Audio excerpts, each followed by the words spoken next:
I think it's more finesse players and pure scorers on the Nets than the Lakers. What do you think?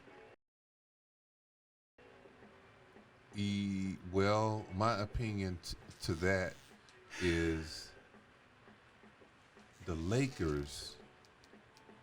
I'm not sold on the Brooklyn Nets ending up facing the Los Angeles Lakers. I'm sold on the Nets being in the finals. I'm sold on the Nets. I'm sold on the Nets. Okay. But not the Lakers. Right. That's what the Lakers gonna get beat up pretty bad before they get there.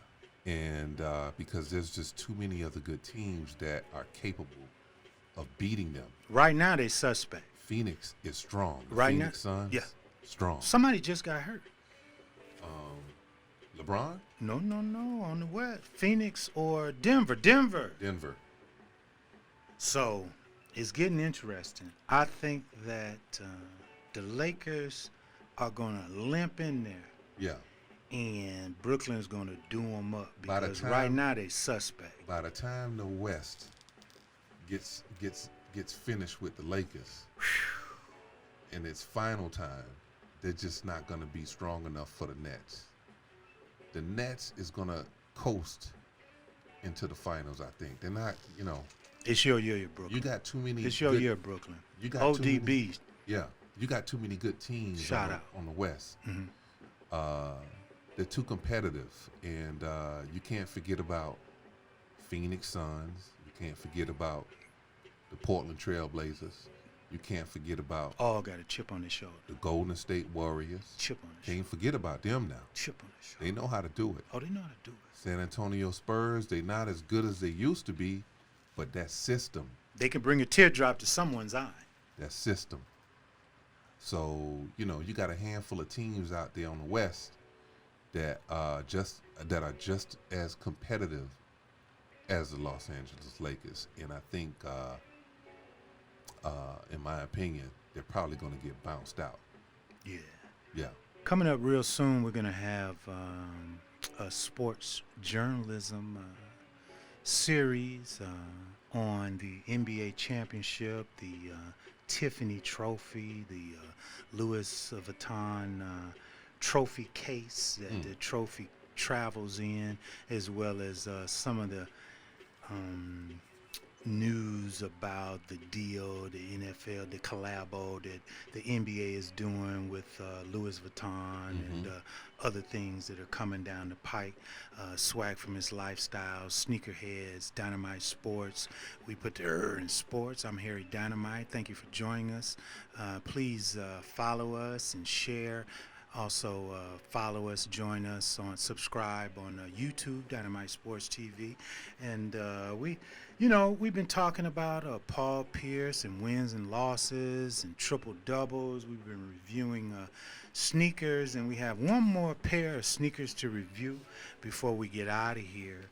And it reflects wins and losses and life in general, and just a level of swag and a level of predator on the court. A predator on the court. Some ballers are predators. They come out there, they looking for somebody to give them a poster, or to excuse the verbiage, to give them something to look forward to. Yeah. And in these particular sneakers, DYNMYT Sports swag from his Sneakerheads. These are the Nike Python Airs. I'm talking about. Oh man, what do you think about that, Ray? Tell me about that. Python, you mean like a real like a snake, like a snake, like a real snake, like a python, like a real snake. This is a real snake skin. What do you think about those? Listen, I'm a Miami native. Yes, sir. Talk to me. In Florida, particularly in the Everglades, we have a python, a python snake problem down here. Oh my goodness! You hear about it all the time on the news. So I could see more of these. Listen, gonna be more of these. They have a team of people that go out specifically looking for these big pythons that we got down here. And so there is a market for python, snake python skin. And I'm seeing it right in front of me right here. Yo, this is like, this is crazy right here. Snake skin Nikes. Never thought I would ever see something like this. The pythons. The python snake. Wow. What do you think you could get a triple double going in these? I don't know. Being a Florida native and knowing as much as you know about the python Yeah. and the problem, would you wear those? No, yeah, definitely. I rock these. Oh. Yeah, I wear these. Oh. Yeah, I wear these. I like anything that's different. Anything that's different, I definitely rock these. I don't know if They pick up the light differently too. Yeah, when I you see move that. them around. I mean, I see they're that. like crazy. I don't know if I'll play in these. I know that. But I would definitely wear them. Man, I wear those with a suit. I Yeah. put a suit on. Yeah, you could definitely. Those are rock it. formal. Yeah, they form. Those are formal. Yeah. So, so the python, they just come in whatever the color the snake comes in, right?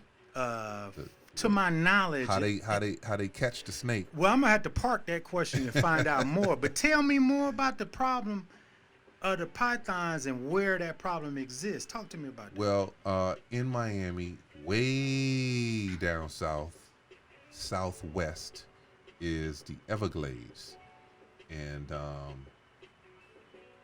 of course, people don't know that Miami at one time was pretty much underwater.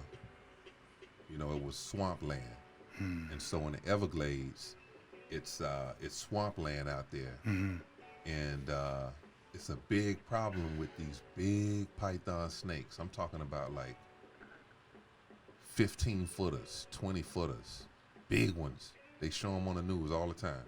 That's about 4-5 feet of a python right there, maybe Yeah. 6 or 7.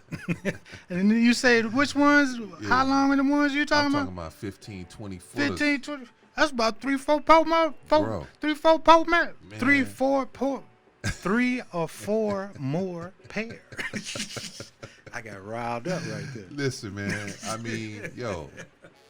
mean, they show these snakes on TV, and it's just like, I'm talking about fat, long snakes. Like, I ain't talking about the little one you find in the garden, Pause, player. Yeah. So, so like they're saying that the snakes is so many of them that they're eating up all the wildlife, and it's affecting the Everglades. Yeah, I seen a dude in a glass boat Yeah. going by me, and I'm looking. I'm like, that's nice.